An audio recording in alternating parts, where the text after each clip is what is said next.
Man on board? Oh. What timing? Ultimate Spider-Man issue 6. Okay, let's go. A few moments later. That was perfect. We have a good Spider-Man comic in 2024. What the fuck? Hey, welcome back to the stash. We need to talk about Ultimate Spider-Man issue 6. This series was fresh off release only 5 months ago in January, and during this brief short time, it's managed to deliver us what we Spidey fans have been so desperately wanting since that infamous event in 2007. Jonathan Hickman within these 6 issues has brought back my hero, our hero, Spider-Man. I got emotional reading issue 6 because it finally felt like our favorite webhead is back. I had to sit there just in complete awe of the way it all came together, how everything just felt right again. Hickman's first arc, the first proper story in Ultimate Spider-Man, is filled to the brim with love and care towards each and every character present within the book. He takes the necessary time to lay down the foundation of this wonderful world he's building and really focuses on making his cast of characters feel layered and real. What made Spider-Man comics so special and captivating back in the day was that they were more than just paper cartoons with brainless action. They had an actual story with characters who were treated like people, and the fact he's brought that style back to the books, it fills me with so much joy. Even when you compare this series to its ASM counterpart, you can straight away tell just how different the writing is. One comes from pure hatred towards the character and even the fan base, while the other, this one, it comes from a much forgotten place of love and passion. The first entry of Ultimate Spider-Man set the tone straight away. The choice of having Peter and Mary Jane married with kids, I think sold the book to a lot of people, myself included, before it was even out. But man, let me tell you, Hickman took on this big pressure of finally giving the fans what they desperately wanted, and he did not disappoint. Mary Jane within the 616 has been a shadow of her former self ever since One More Day, and I'm personally sick and tired of the constant character assassination of my personal favorite side character in history. The fact that in this book she's back to her normal self and I'm able to read her not being written like 616 Gwen Stacy is just a massive relief. This issue in particular perfectly demonstrates what kind of family the Parkers are and what sort of wife Mary Jane is. They stick together, they support and care for each other, and most important of all, they're a family filled with love. And another thing I've desperately missed within the world of Spider-Man comics is MJ being Peter's rock, his backbone, and him being the same for her. They used to always complement each other and make them be the best version of themselves, whether it was Peter making MJ quit smoking or Mary Jane always being by his side to fix up all the cuts and bruises he'd get being Spider-Man.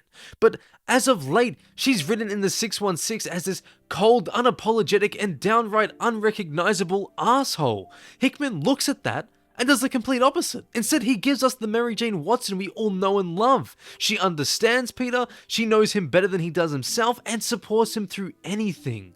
Peter is able to confide within her, and the talk they have alongside with the one he had with Ben are the reason he takes up Tony Stark's gift and becomes the hero he was destined to be. And now one of the major and bold choices within this title that even I was completely caught off guard by was the decision to have Aunt May gone and Uncle Ben around as opposed to what we're used to, but I gotta say, it was such a good choice and one that opened the door for another interesting subplot that I did not expect at all. We see a much different side to Ben in this, one that's lost his wife and now has to deal with the grief and pain. But a part of this choice, Hickman decided to make Ben work at the Daily Bugle as managing editor, as well as be best friends with J. Jonah Jameson. This ripples an effect throughout the entire dynamic between Peter and Jonah. Instead of that cold and stern boss that shouts a lot and just gives Peter a rough time, and especially Spider-Man, he's more like a tough uncle to him that wants him to do better. Hickman is just incredible at the really slow and quiet scenes where he just allows his skill as a writer to shine. One of my favorite moments which relates to what I was saying is when Jonah gives Pete his tie and they talk about his uncle. It allows for us to not only see the difference in how they're portrayed in this, but also the way that Jonah is just a good friend to Ben. I love as well how Ben and Jonah have morals and aren't afraid to stand up to whoever so chooses to get in their way. When they discovered that the Bugle was gonna just silence the truth all from the Kingpin's doing, both of them quit and just decided to make their own newspaper. Who would have guessed that when this series was announced? I certainly didn't, but am I complaining? No, because it works, and the change opens a door for such an interesting and new story.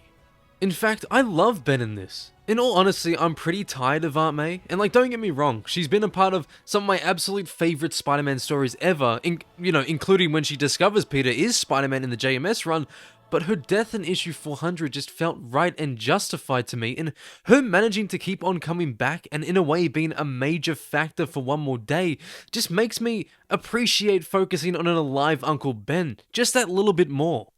You can really tell how depressed he is after the loss of May. He's bitter, tired, and all-round more carefree, and it's evident within his choice of quitting the Bugle and with some of his conversations with Peter. But even in the midst of it, the true core of Ben is never lost. He encourages Peter to seek out his true destiny, and this whole page is brilliant. I love it so much. It's just, he gets it. Hickman gets it, and I've missed this storytelling so badly.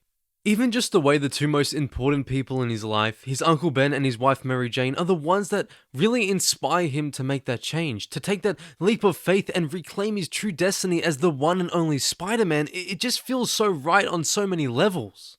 He's always felt deep down he was meant for more, and given the opportunity through Tony Stark's message, we're delivered one of the best moments in the entire series. Now, this Spider-Man makes mistakes, and that's okay. It's different when a father of two who's freshly become a hero overnight, who's never been in a fight nor broken a law, makes errors in his ways and plans because he's simply inexperienced. It's called character progression. He can't just be good at everything right off the bat. He needs time to understand how everything works and his own limitations. Compare that to the seasoned Spider-Man of the 616, who's beaten everyone in his rogues gallery at least several times before, but still gets the shit beaten out of him because the current writer hates him so much. That's the opposite of what Hickman is doing here. Now, in the 616, that's called character regression. He does exactly what I do, but better. But one of the more crucial mistakes that he does make in this book is when his daughter May discovers that he's Spider-Man, and I gotta say, I love that choice. I love that part of the story, and I love the way that May's opinion of Spider-Man changes throughout the course of the book. You know, at first she was scared of him. The sight of the all-black suit looked and felt menacing to her, but then they designed the new costume, the classic red and blue, and I love that part of the story as well. And, you know, at that moment, her dad became her light, her superhero, and she couldn't be happier. Now, the only member of the family that needs more attention, in my opinion, is his son Richard, and in a way, he hasn't really had a moment to shine, save for a couple of instances where you can see glimpses of Peter with the way he acts and speaks, but I'll talk more about Richard later in the video after we go over issue 6. Throughout the course of the 5 issues leading up to the current release, Harry has been at the forefront for a fair portion of the releases, and this whole portrayal of Harry is pretty interesting for the most part, whether it comes from him being married to Gwen Stacy, who definitely gives off some weird vibes, or Norman being dead yet still having a long-lasting impression on Harry's life from his stern and borderline abusive parenting methods, which just leave Harry within this confined space in his mind, you know, torn between being a hero or something much more sinister. Hickman fleshes out the character so well as we know, but the extra time he took for Harry in issue 5 was such a smart choice on his behalf because it was such needed extra context to what really makes him tick. And David Messina took over pencils when Marco was working on issue 6, and like I've said in my other videos, he carried the continuity of the designs pretty well, and obviously it's not as high quality as Marco's work because he's like the Dan Mora of Marvel Comics, but it does the job. And one thing I really do like about his work in that issue was the way he displayed the darkness brewing inside of Harry Osborn through the use of shadows. It was a great symbol to display all the issues he has deep inside of him and that constant inner conflict on what he really truly wants to be. Also, I just love when the Green Goblin and Spider-Man in this team up. The choice to have them become friends during their first encounter as Spider-Man and the Green Goblin as opposed to Peter Parker and Harry Osborn in college, it's just such a great little contrast with the 616, and the entire scene of when they beat up Bullseye is just incredible. The action in that was amazing, and the overall banter they share as well is just so fun to read. Now, issues 1 to 5 have been leading up to the big finale of the first story arc. Over the course of these 5 months, we've had Peter get his powers and costume, Ben and Jonah leaving the Bugle to make their own thing, Harry becoming the Green Goblin and teaming up with Peter, as well as acquiring all of OSCORP and Stark Industries. Spidey and the Green Goblin also defeated Bullseye, with Harry torturing and interrogating him to get info about Wilson Fisk, which goes straight into this issue, which is going to have the big fight between Spider-Man, Green Goblin, and the Kingpin. But before we get into the story, I just wanted to quickly say that we are trying to reach 2,200 subscribers before the end of July, and with your help, I know we can do it. So if you're new around here and you like Spidey or just comic content in general, feel free to stick around and maybe hit that subscribe button. But anyway, with all that being said, let's get straight back into the video. So our story begins in Peter and Mary Jane's beautiful high-rise apartment. Pete just got home, but much to his family's surprise, he doesn't quite look 100%.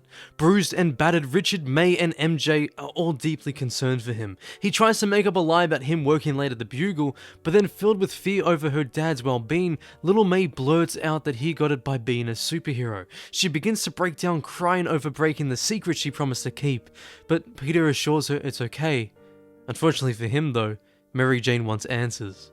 We go back to last night. Peter and Harry are doing their little stakeout waiting for Fisk to enter his tower to finally confront him after nights of watching. The dialogue here is so good as per usual with Hickman, and we really get to see the difference between Harry and Peter, not only as their short time as vigilantes, but also as two men. Pete's never committed a crime or broken any sort of law, and it makes him a bit hesitant, and he's overall discouraged by the idea sometimes of breaking the law as a superhero, whereas Harry has and knows it's necessary and it's a part of the job. Almost like he's the devil on one shoulder and Peter is the angel on the other side. Also worth of note, this is when Harry gets his Green Goblin code name officially within this universe. But anyway, with all that done, they're ready to take on the big gun, Wilson Fisk, the Kingpin. The fight begins and the three men all charge into their personal battle. At the start, Spider-Man and the Green Goblin look to have been winning. However, they are no match for the power of Fisk, especially after what he's recently acquired. Just like the markings Bullseye has, the Kingpin's body is covered in them. He's had some extra work done. His strength is unbeatable, and he's a one-man army, and he lets the Green Goblin know his fatal error. I also feel like that this scene is building up to maybe Harry receding into himself, maybe after another failure or two, and just him creating the Goblin Serum or something similar which drives him completely crazy, and it'd be their take on the whole, Harry drug abuse story. It's one of my favorite stories that they've done, especially in Spectacular Spider-Man. I'd love to personally see it here if they do it right. I feel like it could be based more off the Spectacular Spider-Man TV show where, Harry just feels like he needs the Goblin Serum in order to be adequate, and it's just gonna spiral him into just losing his mind completely and do more harm than good when he becomes the Green Goblin. But anyway, back to the story. Spider-Man tries to even the fight, but even he is no match for someone like Fisk, especially with all his inexperience around being a hero and just fighting in general. I like how the punches that take Harry and his knockoff Iron Man suit out of the fight in 1 or 2 hits can just be pummeled onto Peter, and he can just still make a calm quip about Harry helping out. It really shows his strength and durability, and with a little bit of practice, he'll be one fierce hero.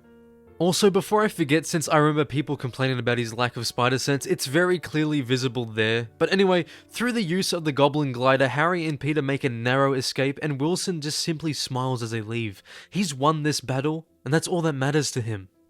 Now that we're all caught up, we go back to the present day. Peter's family is still rightfully concerned. He assures them that they're safe as no one but Harry knows his identity and that he must keep on being a hero.